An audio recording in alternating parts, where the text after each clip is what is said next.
Yehey! Ayan po at dahil linggo naman po ngayon ay sisikapin ko pong hindi magmumura ngayon at bagkos gusto kong pong ipaabot sa lahat ng aking mga subscribers ang pagpapalang walang katapusan. Sana dumating na rin yung swerte sa inyong lahat at sana wala rin pong magkakasakit sa inyo ng mga subscribers ko. At hindi bali na po magkasakit itong mga politikong mga kawatan na ito. Sana wala ng gamot. Bagay wala na pong gamot yung mga sakit nila kasi marami po sa kanila yung may mga AIDS na ngayon. Ayan. At pero dito po dahil nga po sabi ko linggo ay pag-uusapan po muna natin yung mga makakapalamukha. Ayan.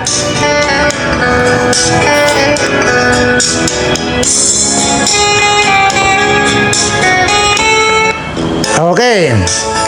Mr. Birana, sino po ba yung tinutukoy mong makakapalang mukha? Ay ako naman po rito ay hindi ko pa ugali dito yung magpapasaring-saring or ano pa mga kung ano-ano pa kaik-ikan. Papangalanan po natin.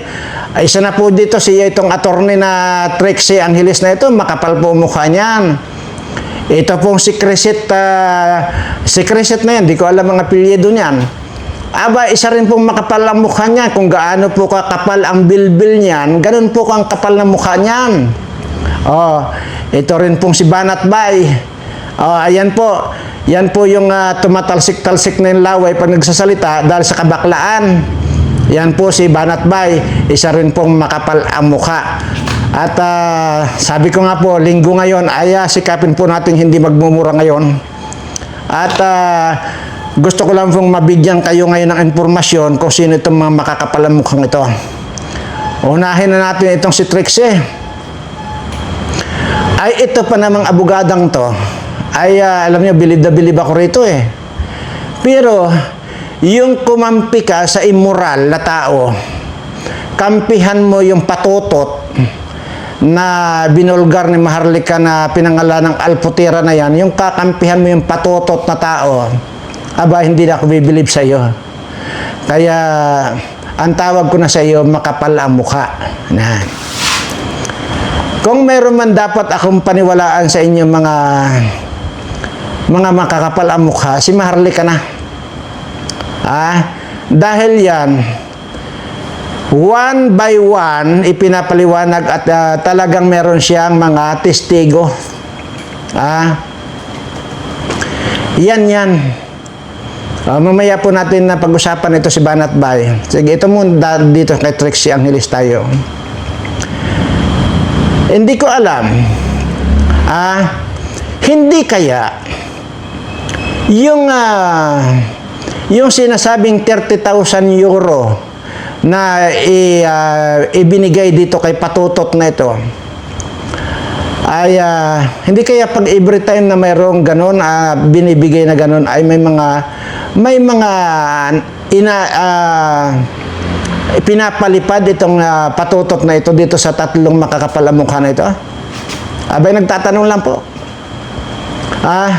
Kasi dito ko na po nakita itong mga taong ito ngayon. Bilib na bilib ako, sabi ko dito sa mga taong ito eh. Pero nung makita ko na pumapanig sila dito kay patutot na ito, iba yung tingin ko sa kanila, yung mga patutot na rin. Kasama na ito si Banat Bay na babakling na ito, na patutot na rin to.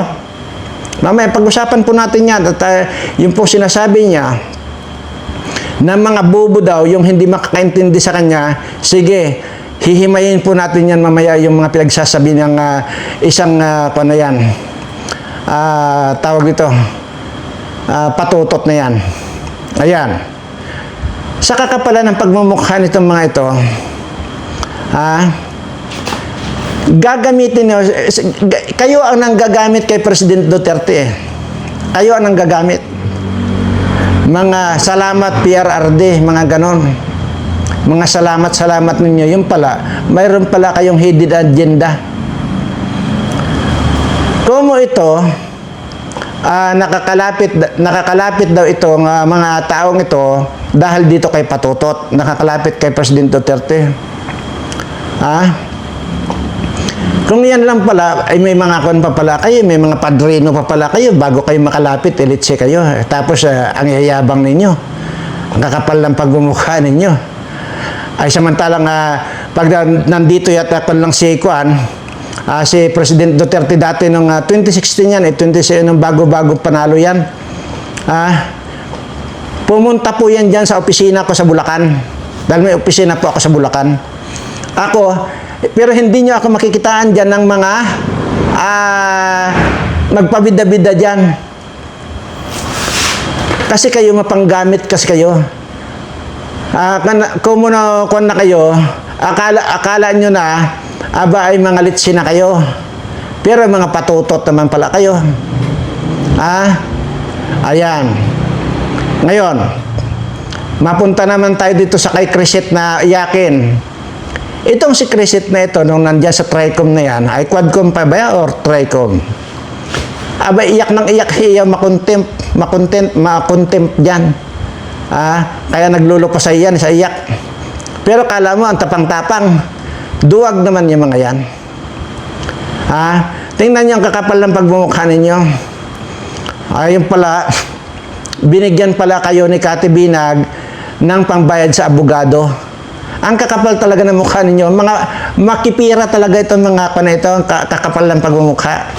Sabi ko nga po, linggo ngayon, ayoko pong magmura. At katunayan ay bigyan natin ng magandang sabaw. itong pinag-uusapan natin.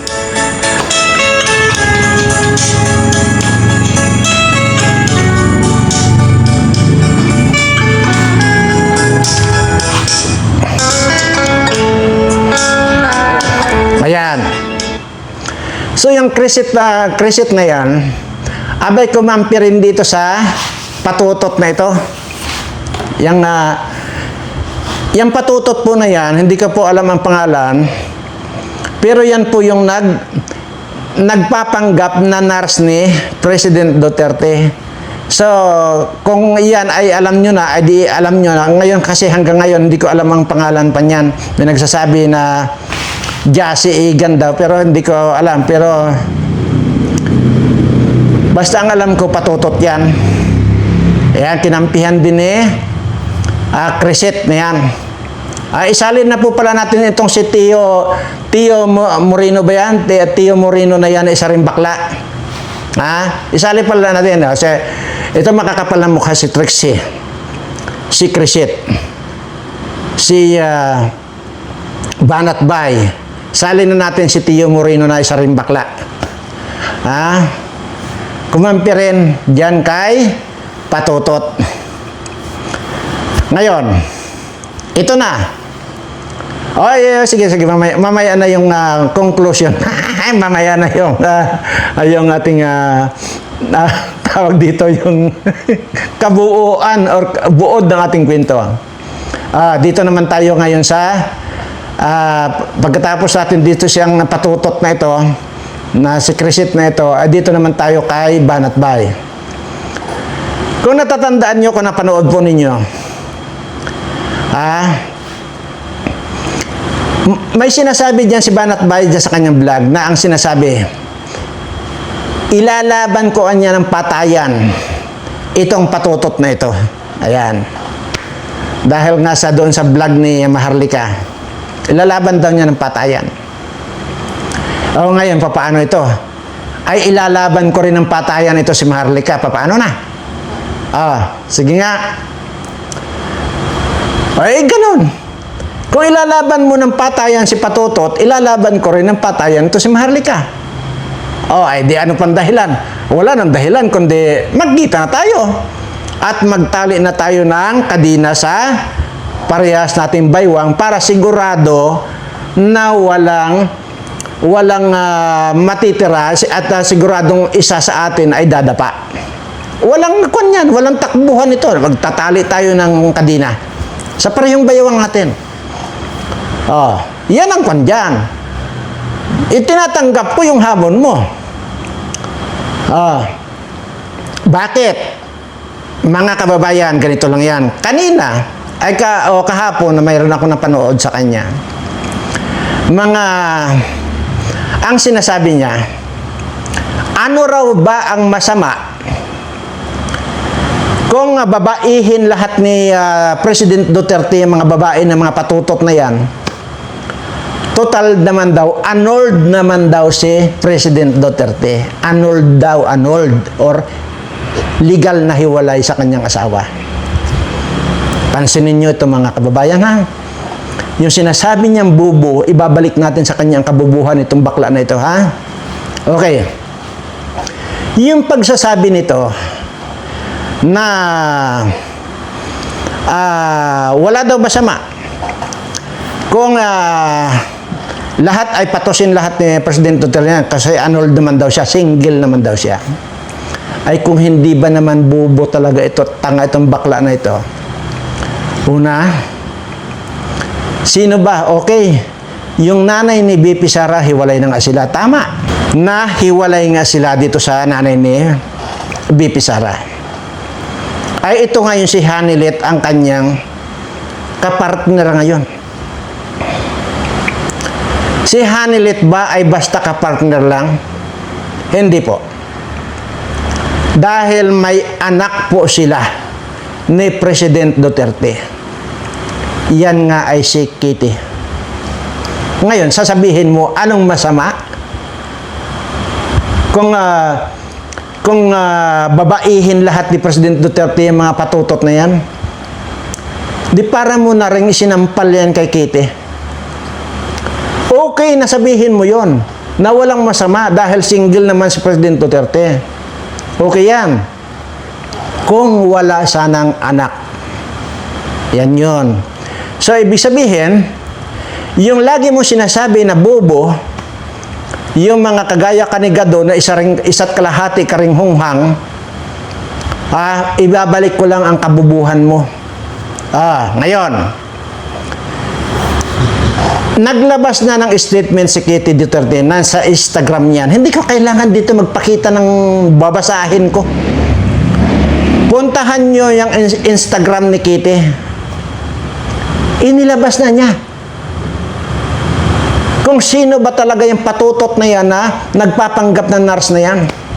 Ngayon, ikaw banat ba na makapal ang mukha na isa kang bubot kalahating hunghang, magsasabi ka pa ba ngayon na ipaglalaban mo pa rin ng patayan yung patutot na pinaglalaban mo na yan? Yung nagpapanggap ng nurse na yan? Yan tinatanong kita. Pagkatapos niya magbigay ng statement itong si Kitty Duterte, nandoon pa rin ba yung stand mo na ilalaban mo ng patayan yung patutot? Kung yun pa rin ang stand mo, pues, sinabi ko na kanina, na ilalaban ko rin ng patayan si Maharlika. So, anong ibig sabihin? Di magpatayan tayong dalawa. Kung kaya mo, ano pang gagawin natin? Huwag na natin pagtagalin to. Tingnan natin kung sino ang dadapa sa atin. Isama mo na kung sino yung gusto mong isama. Kahit pa pagtulong-tulungan niya ako. Basta may kabit kordon tayo, may kabit kadina tayo, bawat baywang natin. Para masiguro na may tutumba sa atin. Pinapalabas mo na si Maharlika ang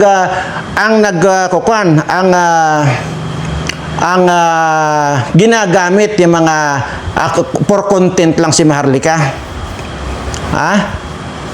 Ay pare-pareho lang naman kayo, putang ina. Ikaw na bakla ka.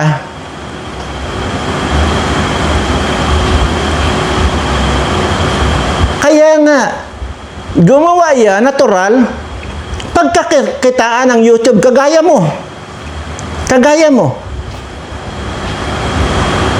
Isa kang patay gutom kung wala yung YouTube channel mo.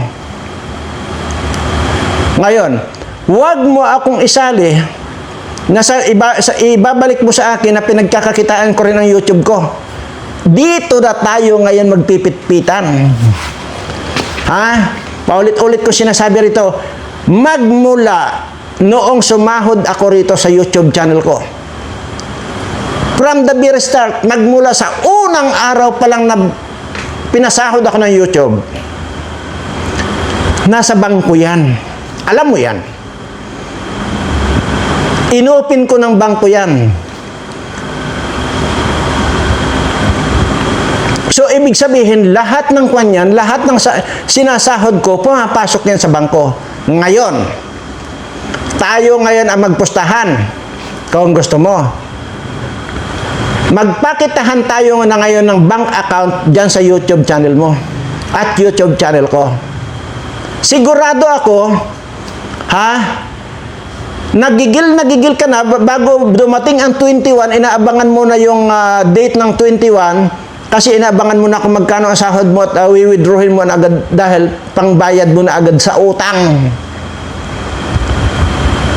Itong bank account ko ng YouTube ko, kung may makita kang withdrawal dito, sabi ko magmula pa nung una, kung may makita kang withdraw dito, ibig sabihin, pinakikinabangan ko tong YouTube channel ko. Ibig sabihin, hindi totoo yung sinasabi ko na hindi ko kailanman pinapakinabangan pa itong YouTube channel ko kahit na sumasahod dito. At sinungaling ako dahil ang lagi ko sinasabi rito, ni minsan hindi ako nag-withdraw. Postahan tayo. Magpakitahan tayo. Pag wala kang makitang withdraw dito, ay bagay, wala ka naman ipupusta. Isa ka rin nga patay gutom eh. Wala ka rin pala ipupusta. Ganito na lang.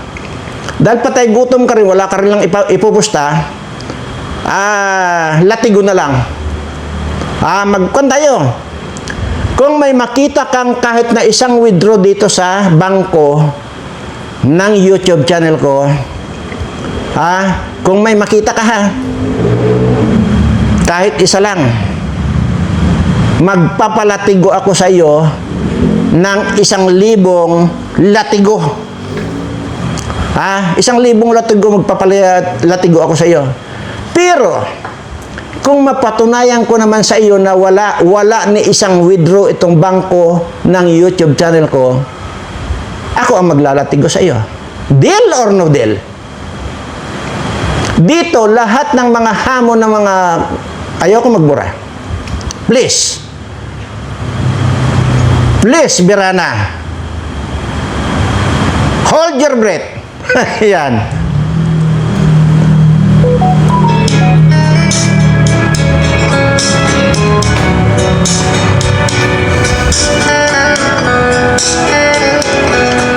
Ayan, okay na. Yan ang pustahan natin. Kasi wala eh. Kung dito sa mga politiko, nakikipagpustahan ako, lahat ng mga kayamanan na mga kinulimbat nila, ipusta nila, dudublihin ko. Ay dito, dahil hampas lupa ka naman, at patay gutom ka naman, latigo ang pagpupustahan natin. Kaya yun ang sinasabi ko sa inyo, dahan-dahan sa pagbibitaw ng mga salita kung hindi nyo kayang panindigan. Dahan-dahan. Kagaya niyan. Hindi mo pa napapatunayan. Bakit? Yan bang si patutot na yan? Kasama mo ba yan araw at gabi? At sasabihin mong ilalaban mo siya ng patayan? Kilalang kilala mo ba yan? Ang nagsasabi lang na ilaban ng patayan, yung talagang kilalang kilala mo yung tao. Yan ba araw-gabi mong kasama? Kaya nga ilalaban mo ng patayan kasi nga kilalang kilala mo. Ang tanong ko sa iyo, kasama ba yan araw-araw o gabi-gabi? At ilalaban mo ng patayan? Kahit itong si Maharlika, hindi ko pa namimit yan. Nagbabase lang ako doon sa mga sinasabi niya. Ako magsasabi na ilalaban ko ng patayan yan.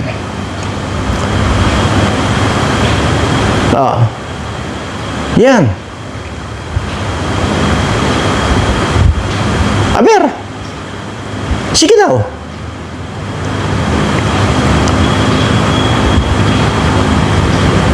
Kilala ako ng mga vlogger na mga kaibigan mo. Kilalang kilala ako. So alam nila kung saan ako makukontak.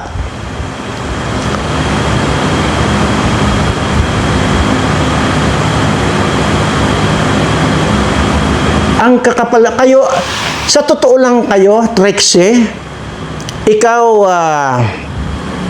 Crisette, Banat by Tio Moreno, kayo ang gumagamit kay President Duterte. Oh. Kayo. Hindi si Maharlika, hindi ako. Pero kami, yung totoong nandyan lang, tahimik lang kami. Hindi kagaya nyo, feeling nyo, ay sus, pare-parehas lang kayo mga patutot dahil itong Banat ba yun, isa rin itong patutot dahil bakla ito. Aber? Sige, bago tayo magtapos mga kaibigan, para magkaroon naman ng Diyos itong ating pinag-uusapan, ay ibahin na natin.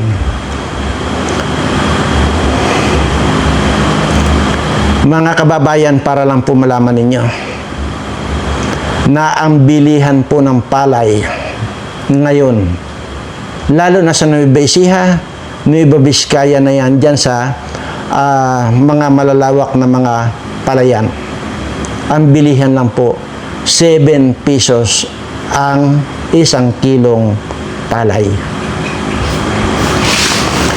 Ngayon, papaanong mabuhay itong ating mga magsasaka kung ganyan? So, ibig sabihin, kontrolado ito ng mga sindikato.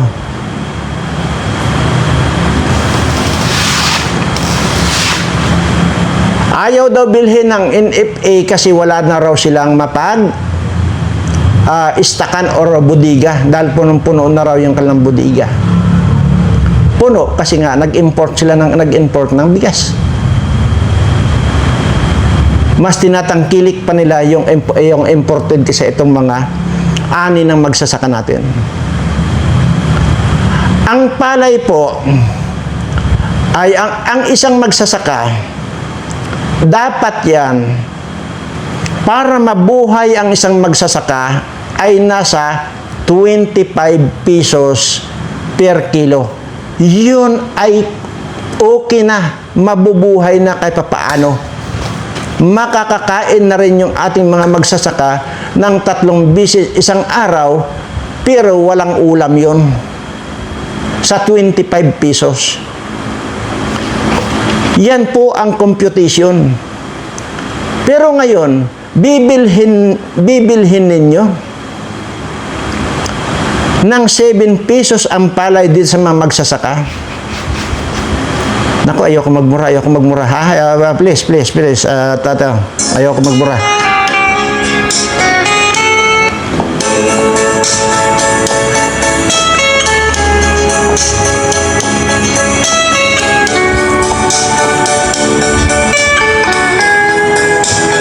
Yan po yung sinasabi ko. Ang gagaling nyo naman. Ang tatalino nyo naman. Hindi nyo makuan, hindi nyo man lang matulungan kayong mga nandyan sa gobyerno, lalo na kayong mga politiko kayo na mga kayo. Ang gagaling ninyo, ang tatalino ninyo. Wala man lang makapagbigay ng suggestion dyan kung paanong gagawin na maging 25 man lang ang kilo ng palay, per kilo ng palay sa mga magsasaka natin. Yung 7 pesos po na yan, wala po. Kung tutuusin po ito, magkukan po ito. Parang yung kalahating liig nila nakabitin, magbibikti na itong mga kababayan natin mga magsasakang ito. Wala kayong ibang pinagtutuunan ng pansin ng mga yawa kayo Itong yung travel ni Sara Duterte, kung saan ginagastos, yung saan kumukuha ng pira na pang gastos ni Duterte sa kanyang mga travel niya. Yan kasi ang mga pinag-uukulan nyo ng oras. Ayaw nyo pag-ukulan ng mga pansin itong ating mga magsasaka. Kaya nga po ang sinasabi ko rito, parami na ng parami ang mga kababayan nating kahit magsasaka yung mga yan, sila mismo ay walang masaing. Yan po yung paulit-ulit kong sinasabi rito. Tapos yan ang mga pinag-aksayan nyo ng oras. Lalo na yung anak ni Abante na spokesperson ng kongreso na yan na parang butanding. Hala. At itong si Claire Castro na parang parot. Saan daw kumukuha ng panggastos itong si BP Sara? Bakit hindi mo tanungin yung mga amo ninyong bangag dyan? Ha? Lahat ng bansa pinuntahan niya. Kailan lang? Manonood lang ng yung F1 na yon? Isang eroplano ang dala? Saan nga galing ang pira? Lahat naman niya mga ginagastos niya ng mga buwaka ng ina nyo, pira naming mga Pilipino yan. Kaya nga ang kakapal ng mukha ninyo. Yan yung mga yan yung title natin, makakapal ang mukha ninyo.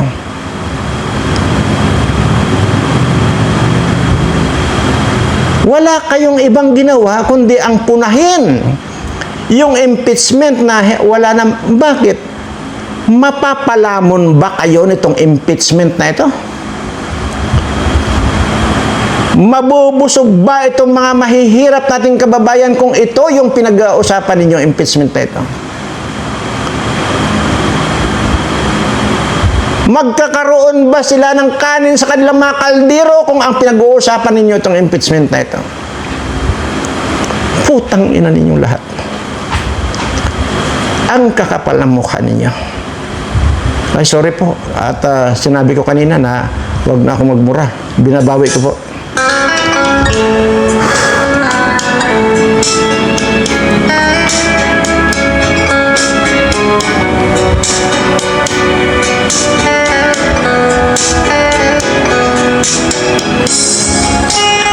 Kung ang tanong nyo sa akin, bakit naman Mr. Berana, taga Mindoro ka pero alam mo yung presyo ng palay sa Nueva Ecija, Nueva Vizcaya at kung saan pa dyan sa Kalakhang, Luzon. Nasa Nueva Ecija po yung planta ko. Kaya alam ko. May mga tao ako dyan.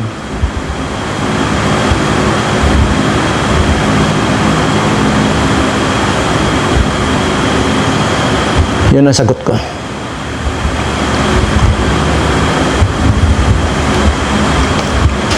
Grabe. Nasaan kaya ang konsensya ninyo, mga makakapal ang mukha ninyo?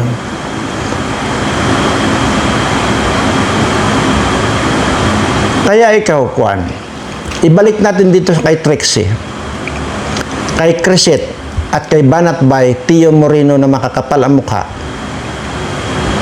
Huwag na kayong sumausaw. Alam na sa mga salita ninyo na kayo mismo ang gumagamit kay President Duterte. Baka ngayong baka gusto nyo rin magpakijud kay kay President Duterte.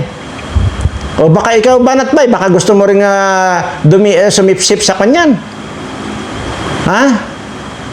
Baka gusto mong maglulipap. Kasi bakla ka, di ba? Kayo ang totoong gumagamit kay President Duterte. Wala akong makita na yung sinasabi mo na kino-content ni Maharlika yan para kumita si Maharlika or magpasikat si Maharlika.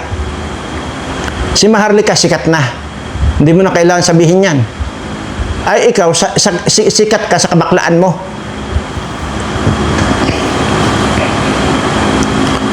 O ngayon, sinabi ko na kanina, dahil nagbigay na ng statement sa Instagram itong si Kitty Duterte. Wala akong makita rito ha. Kayo na po ang pumunta sa Instagram ni Kitty Duterte, doon yung mababasa. Kaya yun ang sinasabi ko. Ikaw, Trixie, ha? Kakampi ka pa rin ba? Doon kay Patutot. Kung kakampi pa kayo, doon, sige, doon kayo. Ha? Huwag niyong gagamitin itong Duterte. Huwag kayong makikisali dyan sa mga salamat PRRD. Mga pare-pareho lang kayo, mga patutot.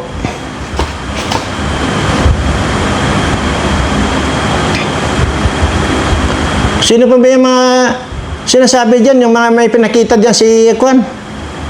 Si Banat Bay na yung girly na yan? Isa pa yan. Ay, mga immoral nga talaga itong mga ito.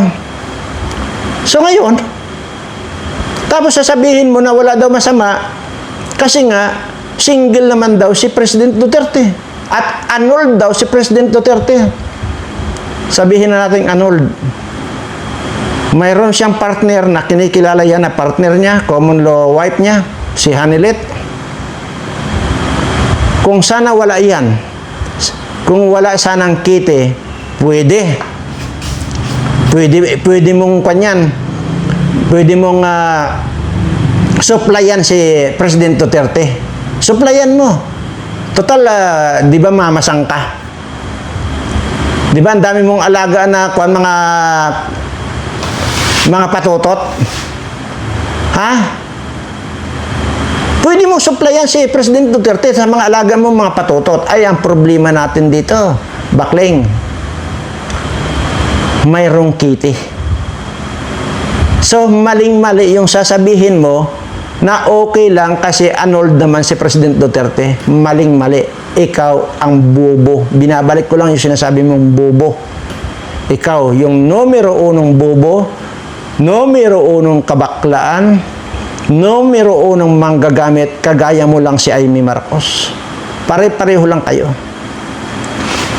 Ako ba nakitaan nyo ako dyan ng mga kung ano-ano mga pabida-bida? Ayoko lang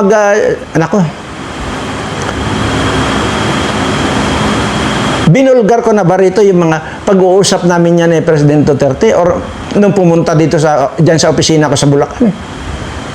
Binida ko ba yan? Wala kayong narinig sa akin. Pero kayo masyadong big deal na kayo. Kaya kumapit kayo dyan kay Patutot at nilalaban mo pa ng patayan. Kayo dito sa Trixie, Crescit na ito, Tio Moreno at saka Banat Bay, walang-wala na akong kaamor-amor sa inyo.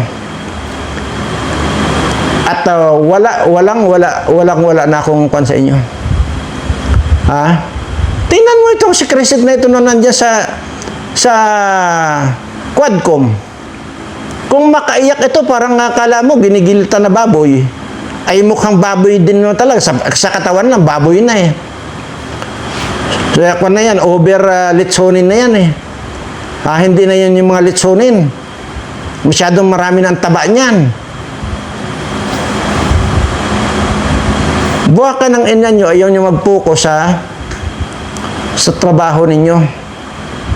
Yung pala, kung wala pala yung pira ni Kati Binag, ay wala na kayong pambayad ng abogado. Kasi nga, mga hampas lupa at mga patay gutom kayo, mga patutot kayo. Lahat kayo mga patutot. Kay Kati Binag lang, taob na pala kayo. Kaya huwag kayong magmamalaki. Dahil mga mukhang pira kayong mga patutot kayo. So hanggang dito lamang po, baka mamaya mapasarap pa ako. Sinabi ko kanina na ayaw kong magmura dahil linggo ngayon. O ngayon, basta hinayag ko lang po rito para malaman ninyo itong mga makakapal ang mukha ng mga patutot na ito. Maraming salamat po at siyempre, pwede bang tatapusin ko ito na hindi ko itataas ang aking mga kamay. Lord, itinataas ko po ang aking mga kamay sa lahat po ng aking mga subscribers. Sana manawari, ibigay mo na po sa kanila ang swerteng walang katapusan. Maraming salamat, Panginoon. Mahal ko po kayong lahat.